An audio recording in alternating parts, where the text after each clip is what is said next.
At first, he thought it was a growl.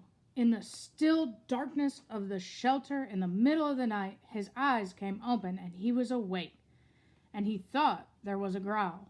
But it was the wind, a medium wind in the pines, had made some sound that brought him up, brought him awake. He sat up and was hit with the smell. It terrified him. The smell was one of rot, some musty rot that made him think only of graves with cobwebs and dust and old death. And his nostrils widened and he opened his eyes wider, but he could see nothing. It was too dark, too hard dark, with clouds covering even the small light from the stars, and he could not see, but the smell was alive, alive and full and in the shelter.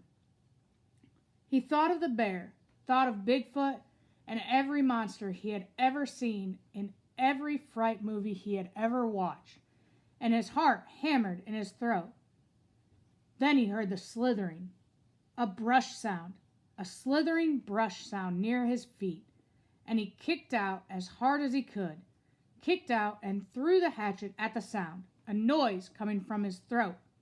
But the hatchet missed, sailed into the wall where it hit the rocks with a shower of sparks, and his leg was instantly torn with pain as if 100 needles had been driven into it. Ugh!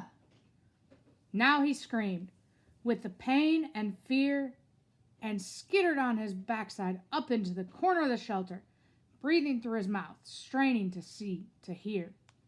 The slithering moved again. He thought toward him at first, and terror took him, stopping his breath.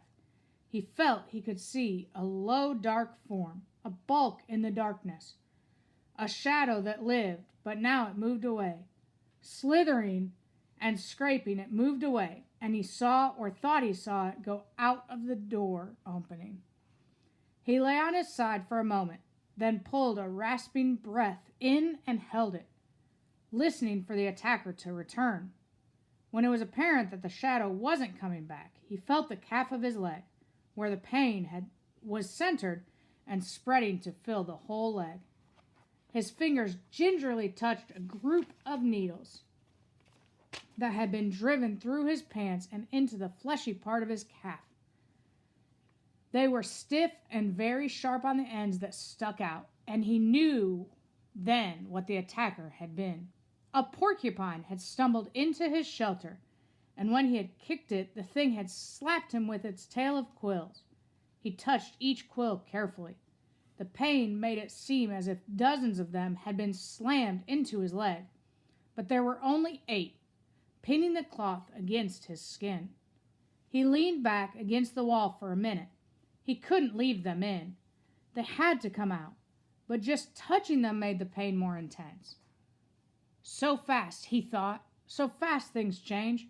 When he'd gone to sleep, he had satisfaction in just a moment. It was all different.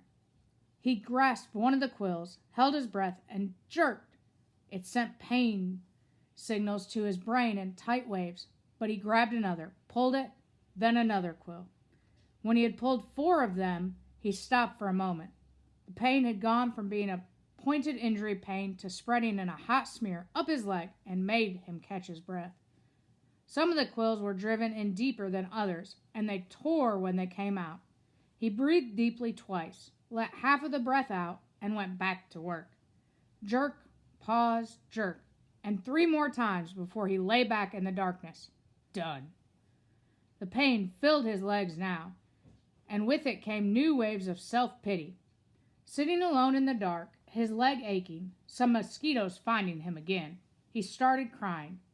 It was all too much, just too much, and he couldn't take it, not the way it was.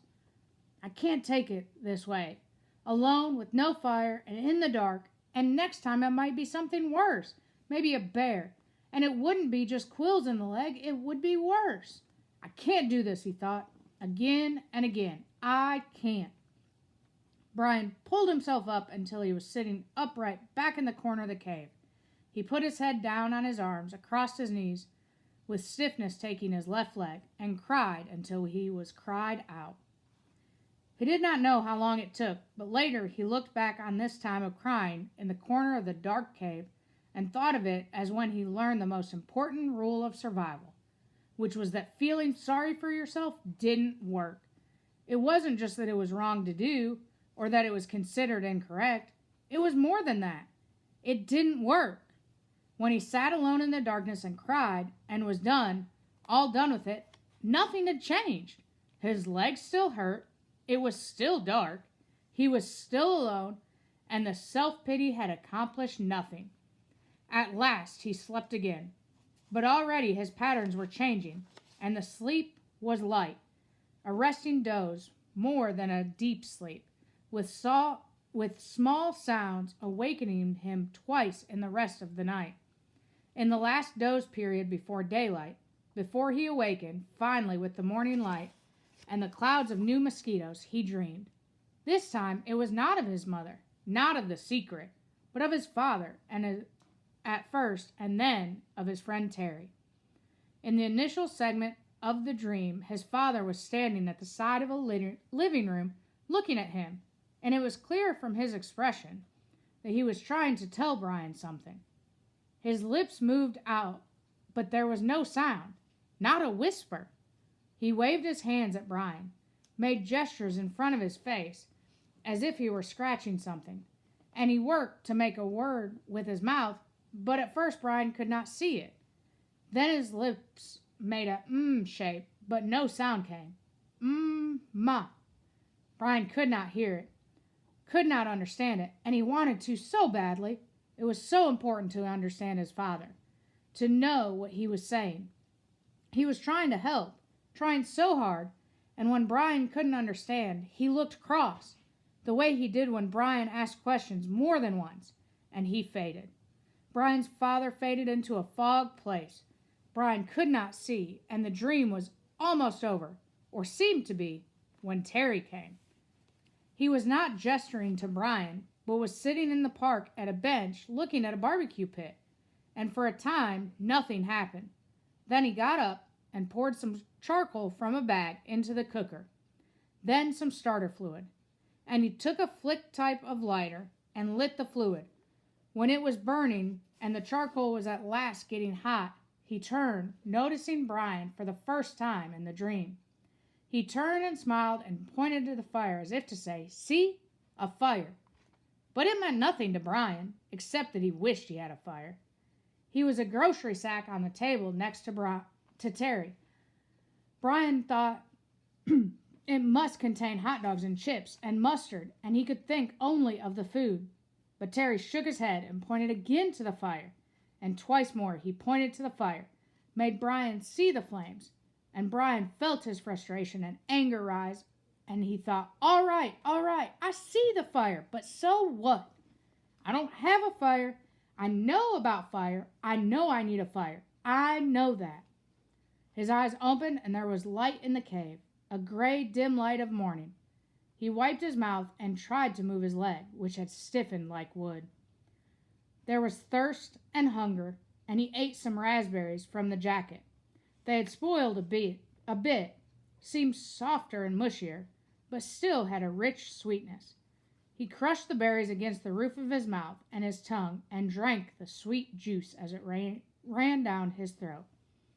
A flash of metal caught his eye, and he saw his hatchet in the sand where he had thrown it at the porcupine in the dark. He scooched up, wincing a bit when he bent his stiff leg, and crawled to where the hatchet lay. He picked it up and examined it, and saw a chip in the top of the head. The nick wasn't too large, but the hatchet was important to him, was his only tool, and he should not have thrown it. He should keep it in his hand and make a tool of some kind to help push an animal away. Make a staff, he thought, or a lance, and save the hatchet. Something came then, a thought as he held the hatchet. Something about the dream and his father and Terry, but he couldn't pin it down. He scrambled out and stood in the morning sun and stretched his back muscles and his sore leg. The hatchet was still in his hand, and as he stretched and raised it over his head, it caught the first rays of the morning sun. The first faint light hit the silver of the hatchet, and it flashed a brilliant gold in the light, like fire. That's it, he thought. What they were trying to tell me. Fire, the hatchet's key to it all. When he threw the hatchet at the porcupine in the cave and missed and hit the stone wall, it had showered sparks. A golden shower of sparks in the dark, as golden with fire as the sun was now. The hatchet was the answer. That's what his father and Terry had been trying to tell him. Somehow, he could get fire from the hatchet. The sparks would make fire. Brian went back into the shelter and studied the wall. It was some form of chalky granite or a sandstone, but embedded in it were large pieces of a darker stone, a harder and darker stone. It only took him a moment to find where the hatchet had struck. The steel had nicked into the edge of one of the darker stone pieces. Brian turned the head backwards so he could strike with the flat rear of the hatchet and hit the black rock gently. Too gently, and nothing happened. He struck harder, a glancing blow, and 2 or 3 weak sparks skipped off the rock and died immediately. He swung harder, held the hatchet so it would hit a longer, sliding blow, and the black rock exploded in fire. Sparks flew so heavily that several of them skittered and jumped on the sand beneath the rock, and he smiled and struck again and again. There could be fire here, he thought. I will have a fire here, he thought, and struck again. I will have fire from the hatchet.